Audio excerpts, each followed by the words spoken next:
So I ran across an article because here in Los Angeles of California, there's been a moratorium to halt evictions and to also help people who are renters and homeowners also alike. And so what I noticed is from people that are in the neighborhood, those who were able or fortunate enough to fill out an application because they had an application process, is that many people have not heard from rent relief programs, and it's as if it's at a standstill. And so we're now facing the end of May. So here in Los Angeles County, the eviction moratorium is supposed to end at the end of June unless they extend it. And haven't really heard that they're going to be doing any extensions. It's a possibility, but eviction crisis still looms for very many people because some of these people are the people who are really, really hanging on in hopes that they will get some type of rent relief. And so, this article I came across this weekend was really concerning, and I believe it pretty much validates what I've been hearing people say, that they hadn't heard anything from these programs. So, this article basically talks about how it's entitled Cash to Help California Renters. It goes unspent with eviction protections expiring very soon. So, the moratorium for LA County is supposed to end at the end of June, and we are almost at the end of May. And so a lot of people who, even if they were able to be fortunate enough to sign up on the list, haven't heard anything as of yet, or haven't seen any action on whether they're going to be granted some type of relief. So this is by Patrick McGreevy. And so you can see how a lot of people are saying cancel the rent, stop all evictions, stop foreclosures. So it also includes homeowners as well. So months after the state approved a $2.6 billion to help Californians tenants pay rent amid a hardship caused by the COVID-19 pandemic, advocates say a disappointingly low number of people have applied as the program has been hampered by a slow start, confusion, and bureaucratic red tape. And so, what I've known it to be, I'm stopping, so this is not part of the article, but it's in regard to this article and what's been going on. What I've known it to be is like when you put your name on a list. I believe some of the lists go differently. There's lotteries. It's either first come first serve, or if it isn't first come first serve, there's a lottery and they pick people at random.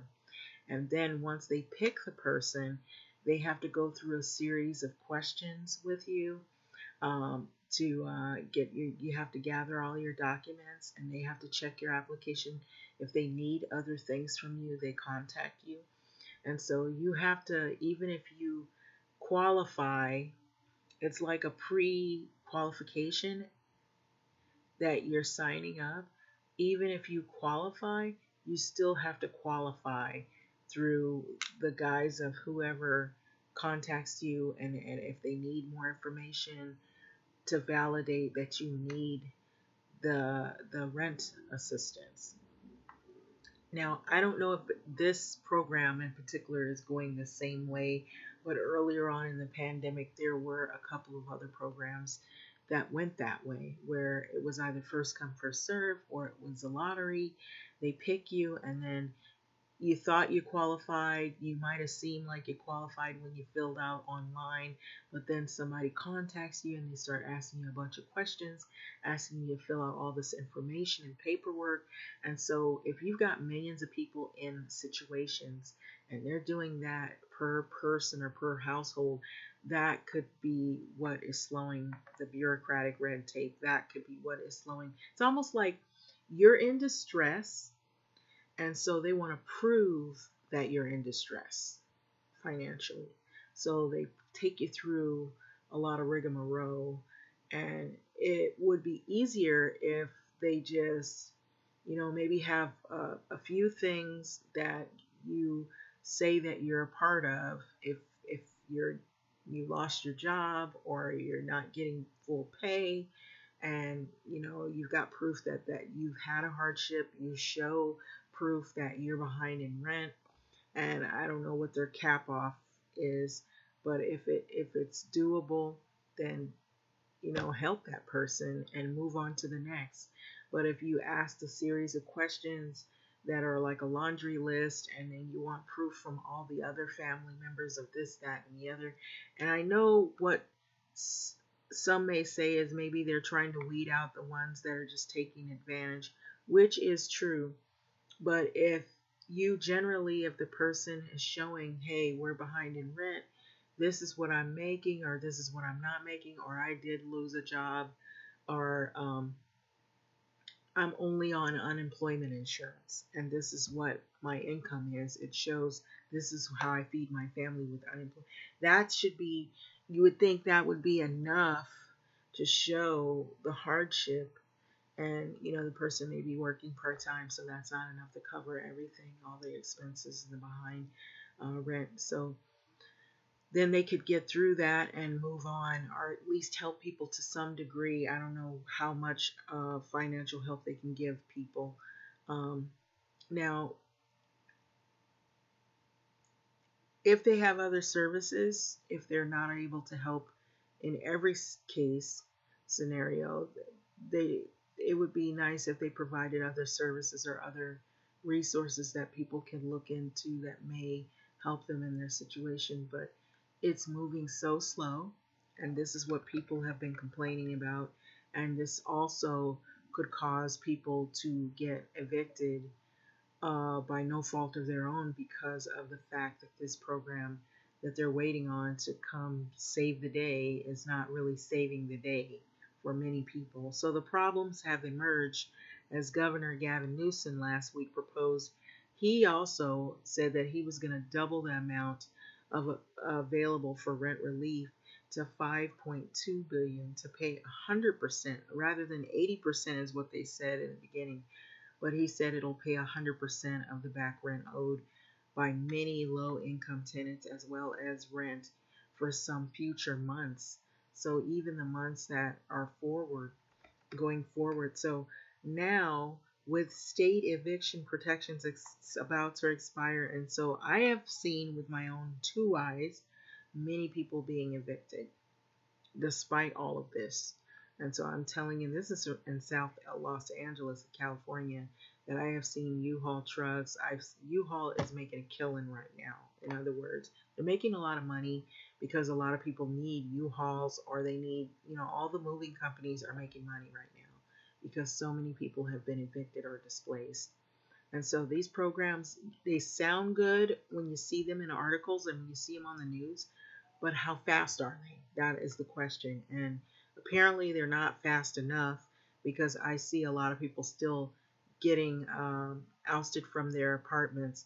So this is supposed to cover 100% of back owed rent, and to many low-income tenants, and even future months, which sounds so great and so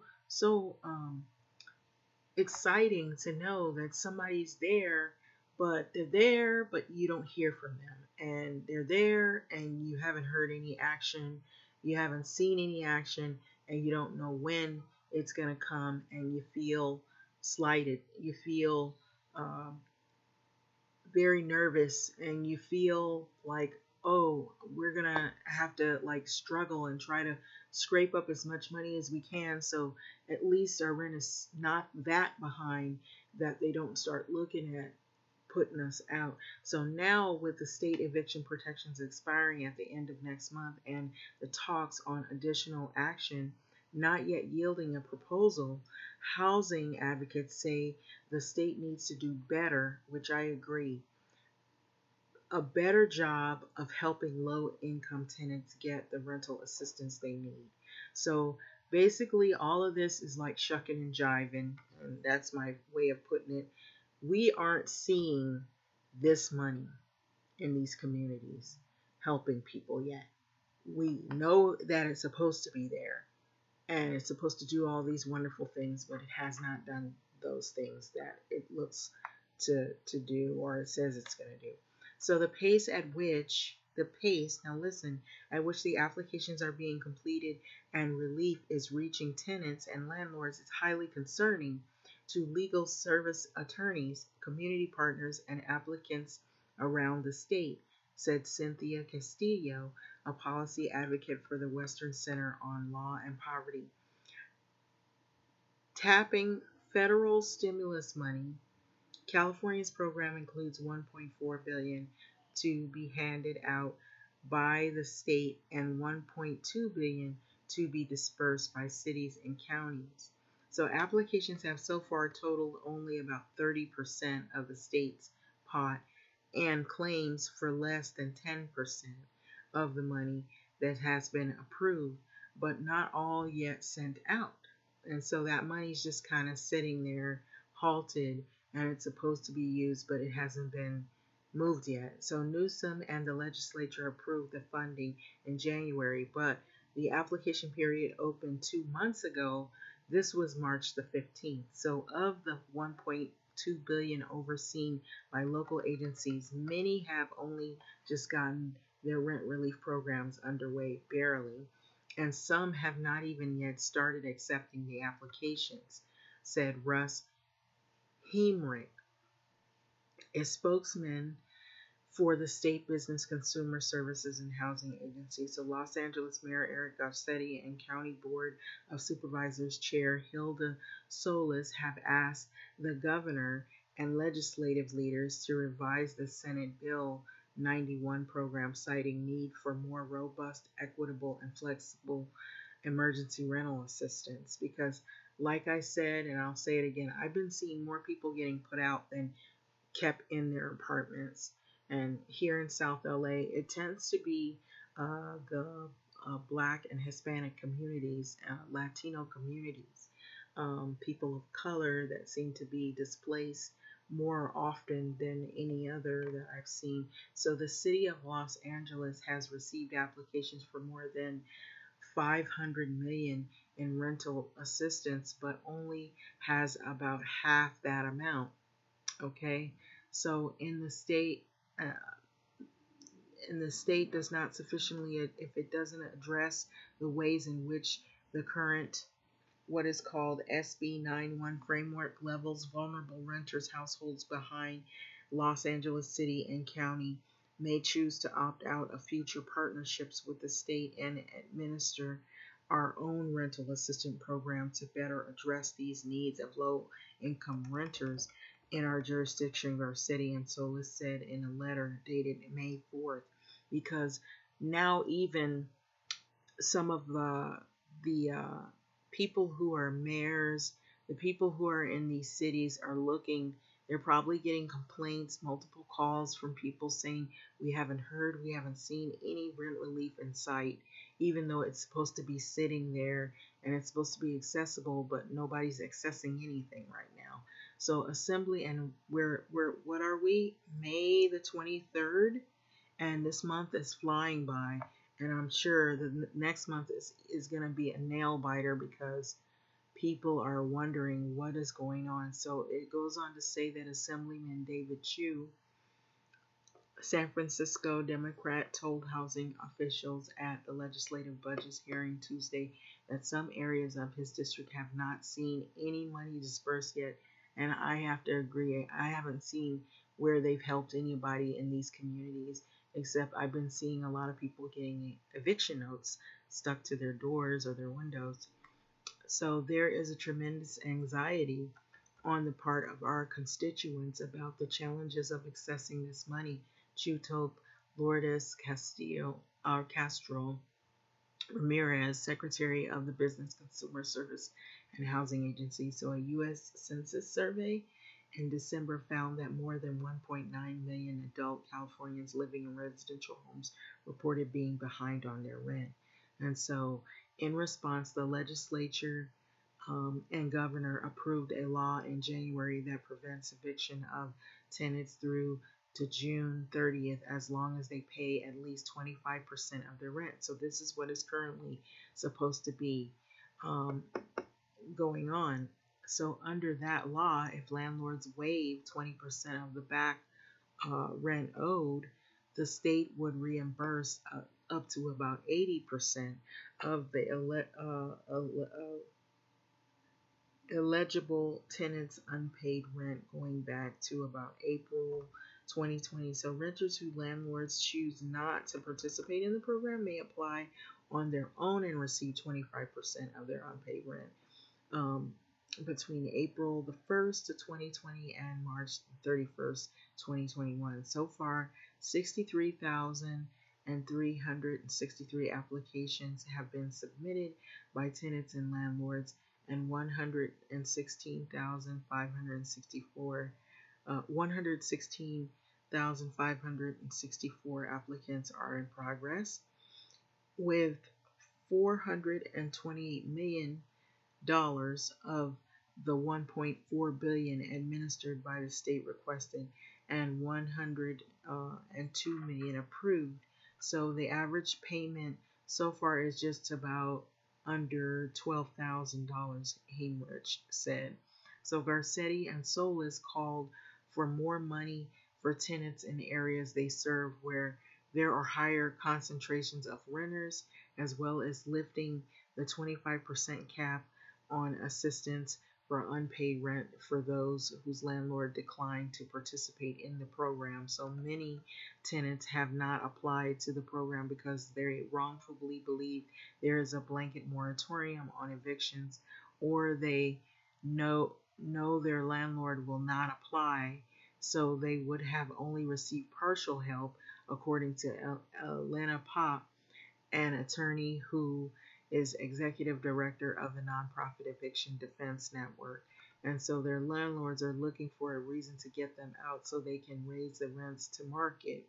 And so this is a thing that has been happening even before the pandemic. And so people have been rent burdened in these areas, and it's been going on for quite some time. So that's why the rent skyrockets. And so they're looking for reasons to try to get rid of people so that they can jack up rental places, and people are already really rent burdened. So Pop also noted that the state website and applications for the program are complicated as well. So it's like I was telling you, even though you're in a situation where you go online, you fill out an application, you think, okay, I qualified. I see my application is there, but once you qualify, it's just sitting there. You don't hear from anybody. Then you hear it could be a lottery, or it could take weeks before they get to you, and you still don't hear anything. Then if they do get to you, they'll ask you a whole bunch of questions. And then if you're missing some documents, or if they ask you to turn in things, and if you don't have it, and that might forfeit your application, or it may put things on hold even longer. And who knows? And it just seems like it's a lot of bureaucratic stuff.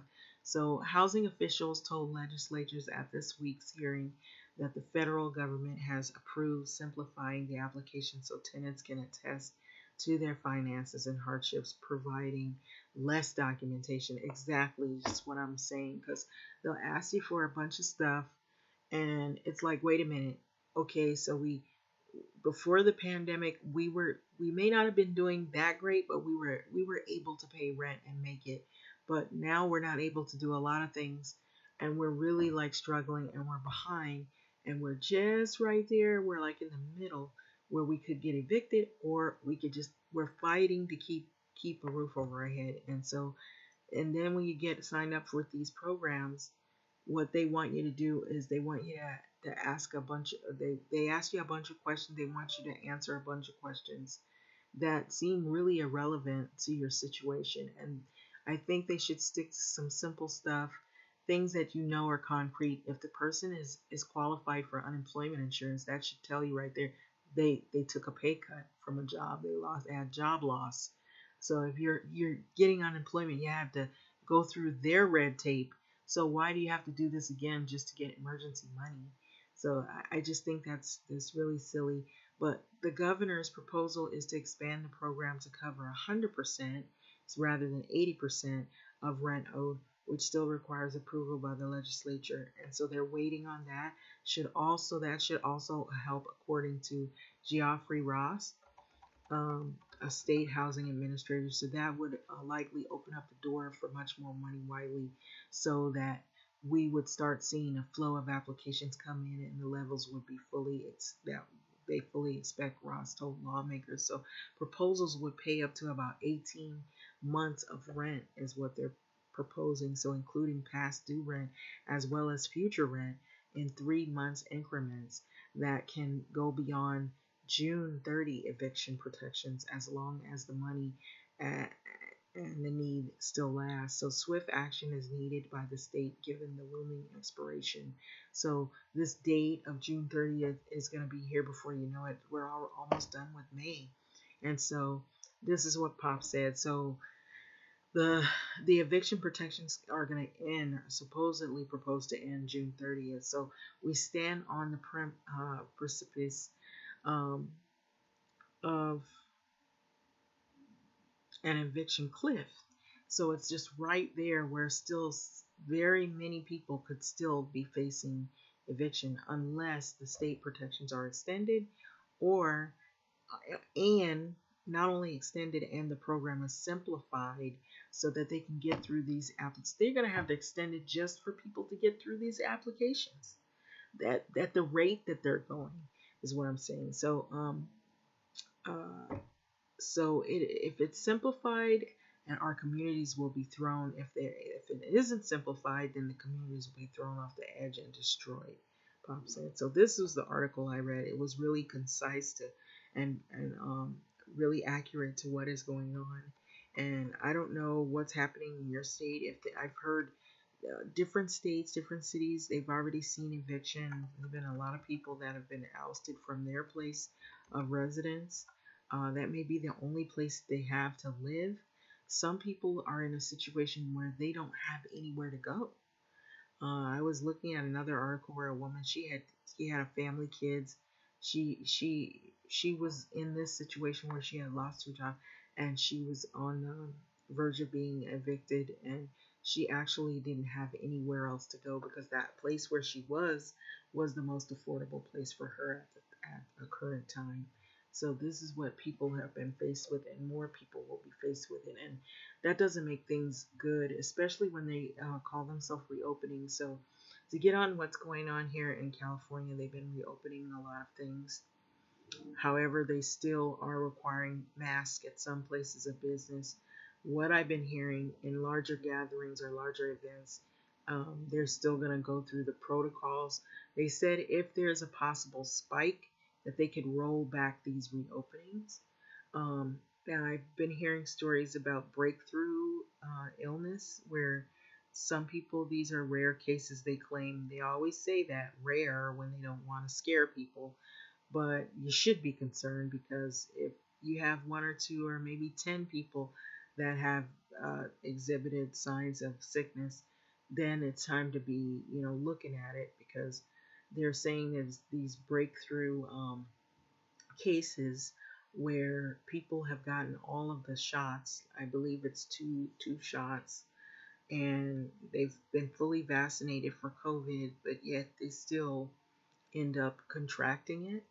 And I don't know how they're able to fare after getting COVID shots. If they're able to just be sick and bounce back from it, or they just stay sick and they get weaker and weaker and weaker until it gets worse. So I don't know. However, I've heard still some people who haven't gotten their shots, some sad stories where people refuse to get shots and they end up getting sick and they die.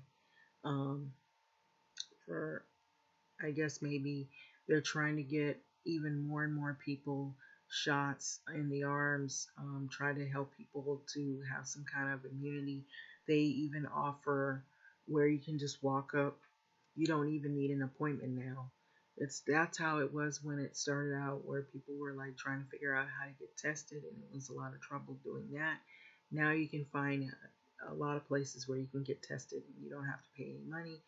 Then there was a trouble with getting appointments. People couldn't get in there. They were doing all these rules and requirements before you could get shots. And now it's at the point where they have a lot of vaccine, but now they have this thing where some people still are not really trusting of getting these shots. And so they're hoping that people will come in. They're trying to encourage people who don't believe in it, or either they have their fears, or maybe they're a part of a group or religion or whatever belief, um, that they just refuse to get shots. And so I don't know if that would affect us as a whole group of people.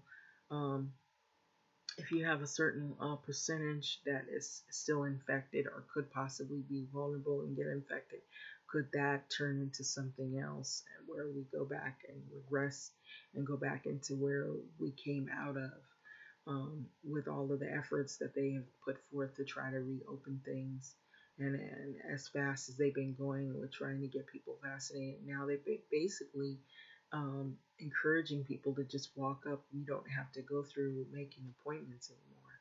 And so it just seems crazy. We've come so far, but yet feel like things are not really, you know, it's like we're in like this period of, okay, everything's quiet right now. And India is really suffering from the disease. And so that's what makes me a little skittish, because how do we not know that somebody would get on the plane that is super sick and they bring a new variant over here and it starts all over again, but it's like even worse. So that's why I'm like, I still feel like it's a good idea to wear the mask, because you never know when this thing turn ugly again. But what's looking ugly right now, getting back to this article, is that this render relief thing is moving too slow. I mean, in snail speed. And that ain't no speed at all. I mean, that is like really, it's not even really budging. Even a snail is moving faster than the rent relief programs are.